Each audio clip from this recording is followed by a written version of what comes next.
नमस्ते। कभी ऐसा महसूस हुआ है कि किसी जगह पर पहुंचते ही एक अलग सी, एक खास सी फीलिंग आती है? जमीन तो जमीन है, नदी तो नदी है, फिर कोई एक टुकड़ा, कोई एक नदी या पहाड़ इतना पवित्र, इतना सेक्रेट कैसे बन जाता है? चलिए, आज इसी मजेदार पहेली को सुलझाने की कोशिश करते हैं। चलिए शुरुआत एक एहसास से करते हैं।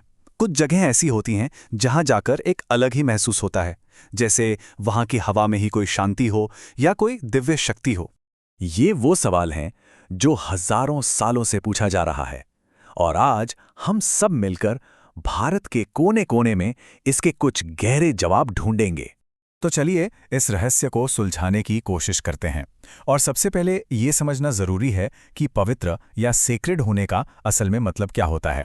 तो सबसे जरूरी बात यह है कि पवित्रता सिर्फ एक चीज नहीं है, ये एक गहरा एहसास है, एक कनेक्शन है किसी ऐसी चीज से जो बहुत सम्मान के लायक हो। वो कोई जगह हो सकती है, कोई सफर हो सकता है, या खुद ये धरती भी हो सकती है। और पता है सबसे मजेदार बात क्या है? ये एहसास पूरे भारत में देखने को मिलता है। यहाँ लगभग हर धर्म और हर सोच के लिए पवित्र जगहें हैं। जैसे मुसलमानों के लिए अजमेर शरीफ की दरगाह, ईसाइयों के लिए तमिलनाडु का वेलंकन्नी चर्च, या फिर बौद्धों के लिए बोध गया का महाबोधि स्तूप, जहां भगवान बुद्ध को ज्ञान मिला था। ये सब जगहें अपने अपने तरीके से बहुत खास हैं। लेकिन देखिए, पवित्रता का मतलब सिर्फ एक जगह पर खड़े रहना नहीं है। इसका लेना देना उस जगह तक पहुंचने के सफर से भी है। जरा सोचिए, हजारों सालों से लोग पूरे देश को पार करते हुए इन जगहों की यात्रा कर रहे हैं।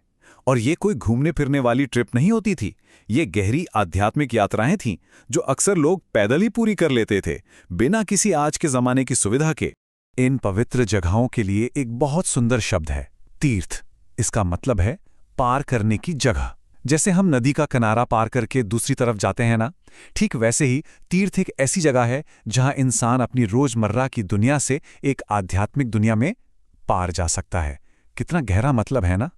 अब जब हम इन सभी तीर्थ स्थानों और इन यात्राओं को एक साथ रखकर देखते हैं तो एक कमाल की, एक अद्भुत तस्वीर सामने आती है।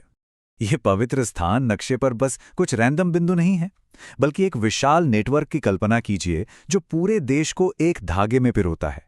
जैसे 4 धाम जो भारत के चारों कोनों में हैं, या फिर 12 ज्योतिर्लिंग जो पूरे देश में फैले हुए हैं। इस नेटवर्क के पीछे एक बहुत ही शक्तिशाली कहानी है, 51 शक्ति पीठों की कहानी। जब देवी सती ने अपने पिता से अपमानित होकर खुद को अग्नि में समर्पित कर दिया, तो उनके पति भगवान शिव इतने दुखी और क्रोधित हुए कि वो सती के शरीर को लेकर पूरे ब्रह्मांड में घूमने लगे।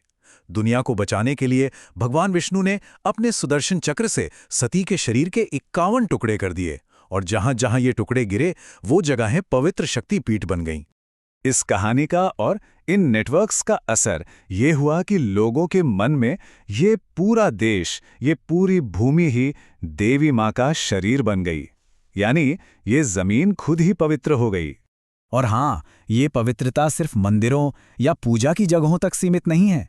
ये तो हमारी प्रकृति में, हमारे पहाड़ों, नदियों और जंगलों में बहुत गहराई तक फैली हुई है। ये एक बहुत ही खूबसूरत सोच है कि पूरी प्रकृति में भगवान बसते हैं। और पता है, इसी विश्वास ने सदियों तक हमारे पर्यावरण की रक्षा करने में मदद की है। जैसे डोंगरिया कोंध जनजाति के लिए नियम डोंगर पहाड़ी उनके देवता नियम राजा का घर है, तो वो उस पहाड़ की रक्षा करते हैं। ठीक वैसे ही नदियों और झीलों की भी भारत में पुराने समय से पूजा होती आई है।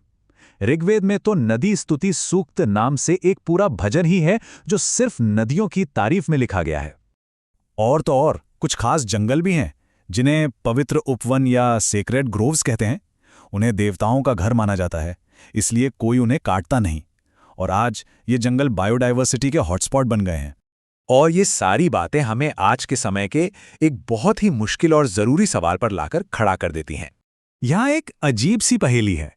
एक तरफ तो हम यमुना और कावेरी जैसी नदियों की पूजा करते हैं, उन्हें माँ कहते हैं, और दूसरी तरफ वही नदियां आज भयानक प्रदूषण से जूझ रही हैं। ऐसा लग रहा है जैसे प्रकृति के साथ हमारा जो हजारों साल पुराना रिश्ता था, वो आज के नए विचारों और विकास के दबाव में कहीं टूट सा रहा है। तो जरूरी बात यह है कि ये सिर्फ इतिहास नहीं है। ये सोच कि हमारी धरती पवित्र है, आज हमारे पर्यावरण को बचाने में बहुत बड़ा योगदान दे सकती है। पर्यावरणविद डेविड सुजुकी की ये बात हमें एक गहरी सोच के साथ छोड़ जाती है कि हम दुनिया को कैसे देखते हैं, ये तय करता है कि हम उसके साथ कैसा बर्ताव करेंगे। अगर पहाड़ सिर्फ पत्थर का ढेर नहीं बल्कि देवता है, तो क्या हम उसे तोड़ेंगे? सोचने वाली बात है ना?